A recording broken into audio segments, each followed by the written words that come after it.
He has never changed, not once, throughout all the years, from the early days up until now. He's a UFC superstar doing big things. He's an engaged man. He's a happy man. He's a middleweight on this Saturday, a rare middleweight appearance for him. He's fighting in the co-main event against Shara Bullet, joining us from all the way over in Saudi Arabia. I think the media workouts just wrapped up. Kind enough to squeeze us in, the one and only Michael Venom Page. There he is. Mike, you're the man. How you doing? You're the man. How you doing, brother? You good? How are you? All good?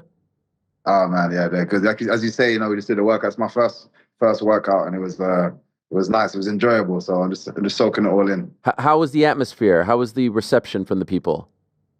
Very good, very good. To be fair, it's like Saudi's got such a calm energy here, and even with the crowd, it's like they're engaged. Like you see the smiles on their faces, the eyes are locked in, but they're not like overly loud. They're very respectful. They clap and everything. But yeah, it's a different energy, but I like it at the same time.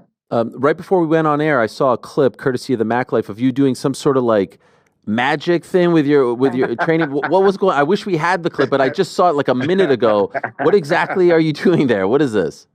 We're just having some fun, man. Having some fun, showing my energy. Is this some sort of anime thing that goes over my head? Because I'm not really in touch with that world like you are. To be fair, it wasn't anything specific. It's just obviously we're still weight cutting and stuff, so it's difficult for me to really want to show off my moves. I was like, I'll save it for Saturday, but I'm gonna have fun with the open workout. So I just literally just me and my brother Norbert in the venue. We just had a bit of fun on stage, and the guys liked it. The guys liked it. It's good. Weight cutting, I thought this would be a piece of piss, as they say over there. This is middleweight for you, right? Yeah, no. So it's definitely easy, but I like to cut down to the weight instead of just sitting there at the weight. I still want to gain weight, shall I say, for the fight the following day. So I didn't want to just kind of sit. I could have just sat around at that weight, but I'd prefer to cut down to the weight. So I stayed a bit heavier. And then I'm still going to cut that. It's not going to be a difficult cut at all, but I just want it to be heavier. Like, could I ask right now on this Wednesday, 2 days before, how much more to go? About 4 kgs, which is basically normal to what I would probably do even when I'm at 170. Okay, so nothing too crazy, nothing too drastic. Sometimes we have seen. In the past, I've seen some fighters, and I remember this most famously with BJ Penn when he went up to fight George St. Pierre at 170 pounds. You find, and he talked about it afterwards, that if you're making a rare appearance up in weight, you tend to sort of, take your foot up the gas, cut corners in training because you have that cushion. Did that ever cross your mind? I have those extra 15 pounds. I don't have to push. I don't have to diet as much because it's sort of a safety valve. No, well, I think that's probably the reason why I kept it very systematic. I'm still doing it in the same way I would normally have done it. So that kind of saves me from those moments of cheating and doing that kind of stuff. I had to still do the same thing. The difference is I'm nowhere near as stressed being like 10 kgs heavier than I would normally be. So I'm nowhere near as stressed doing it, but I'm still doing it in the manner that I would normally. Do you remember your last middleweight fight, when it was? I think like 2013. It was in the SF Super Fight League, in India. So, against Ramdan Mohammed at Super Fight League 15 in India back in April of 2013. So it's been almost 12 years. Yeah, it's been over 10 years. It's been a while. I keep forgetting how long I've been in the game, but yeah, it's been a while. It's funny because when you called out Shara Bullet, and I remember talking about it with you when you were doing the Polaris thing. It's such a fun fight, but you're 170, 185. The UFC does, I thought back in my mind, to be honest, I was like, this is so fun, but they don't usually mix and match like this, unless it's and so I was like, love it, love the energy, love where he's coming from, but it's probably not going to happen. Were you surprised when they actually went through with it? No, man, it's the MVP effect. I think if I put certain things over there, I think everyone just became excited with just the potential of that fight, and I feel like I've got that style that where the UFC will look at me and allow me to match up with any other good fighter anywhere. So it wasn't surprising at all. If you have a spectacular performance, you knock him out, whatever, you look tremendous in the fight, is there any chance, because I've heard you say this is just kind of a pit stop, but given how you may feel this week and then your performance, any chance you stay at 85? I'll definitely return to 85 at some point, but the goal is always going to be 170. I want the belt at 170. I think it's a great time in that division to, really pursue and make big steps towards the belt. But as you say, every now and again, if there's a great fight to be had, I may take some more pit stops. So regardless of this performance, this result, next fight is 170? Yes. Yeah. Okay. And unless it's a really exciting fight, the next stop is definitely, 170. What do you make of him as you're an expert striker? You look at his striking; it's somewhat unorthodox, if you will. It's very flashy. It's fun. There are elements that I'm sure you admire and like as well. But when you break him down and look at him, what do you see? Yeah, it's as you say, all the above of what you just said. It's exciting. It's explosive. It's dangerous. But there are patterns that I see. There are patterns that I'm gonna look to exploit. And then again, my game tends to frustrate, so I'm gonna try to incorporate the game plans that you've made specifically for him, and then go and do what MVP does best. Do you think he shoots once? I think he's going to be stubborn to shoot, because if he shoots, he's never going to hear the end of it. Yeah, that's a good point. For the rest of his career, that one time MVP made you shoot, so he's going to be very stubborn. But again, it's different when you're taking damage and you feel like you need to just be safe. So it may happen. Mouth-watering stuff for you, considering the last fight, knowing probably in the back of your mind, you have to be prepared, but knowing in the back of your mind this is going to be contested where you want it to be contested? Oh, 100%. Now, this is what made it so much more exciting to want to call out and want to make happen. So, yeah, I'm just looking forward. I'm just looking forward to this fight, because I always put myself up there with any top striker.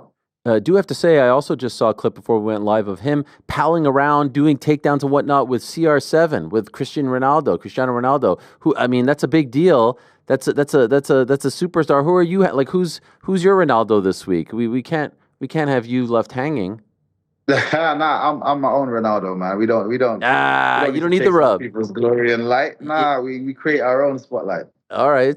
But if so you're okay with that though? Like you're not offended if Ronaldo shows up and is rooting for your opponent. I don't know if you're a big football guy. Nah. I'm a big football fan. Like I say, I always keep things separate, man. I'm a fan. Anything that he decides to do as a person will never take away that I am a massive fan of him. Obviously, he's a Man United legend. I'm a Man United supporter. So yeah, that nothing will change that. Sharing the bill with your friend Izzy. What's that like? Oh boy. And are you able? Have you been training together this week? Have you been sharing anything? Have you crossed paths at all? To be fair, today we did. We sat down and caught up properly. Again, you're on your own schedule, so it's very difficult to kind of do more. You're still focused on the fight. But yeah, we got to catch up properly today, and it was just nice to just feel his energy, how he's feeling. I'm excited. As I said to him, I'm just so excited to share the card with him, because it's a pleasure, a privilege for just being a fan again. Where are you right now? Because I'm seeing all these pro wrestling guys. I see Stone Cold Steve Austin. Yes. Where are we right now? Andre the Giant? The WWE experience. So we're actually going to go and do that straight after this. So me and Izzy are going to go and do that as well. Wow. So yeah, that's it. For me, it turned me into a little kid again, because I'm looking at, as you say, Andre the Giant, Stone Cold. This was one of my favorites here. That's Stone amazing. Cold, you know what I mean? So yeah. Have you walked through? I heard it's fantastic. Have you walked through it at all? Not yet. So that's what we're hoping to do just afterwards. Okay. Yeah. So I'm not gonna keep you too long, because I know this is very exciting stuff, and I'm actually envious. I would love to go check this out. By the way, I'll send you some videos. Please. Hey there. Sorry to interrupt. Just want to remind you, if you haven't already, please do hit that subscribe button. We would appreciate it very much. And while you're at it, give us a thumbs up too. We've got live shows, interviews, clips, and a whole lot more going on this here channel. All right, now back to the show. By the way, congratulations on the engagement, and you did this right before leaving. Why did you choose some beautiful images there? Why did you do it right before the fight? Sometimes people wait for after the fight in the cage. Why did you plan it out this way?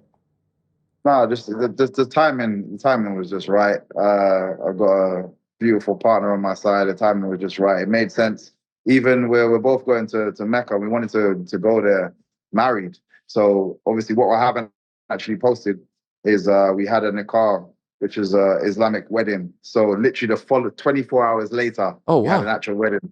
So we're gonna have a more traditional Western wedding, should I say, next year. But so technically we're married now. Wow. Okay, so you're actually not engaged anymore. Wow. But you kept that under wraps. This is breaking news right here. Thank you. Yeah, so is that the plan? Like, did she? Because sometimes when you propose to someone, they don't know it's coming. Did she know that she was getting married the next day?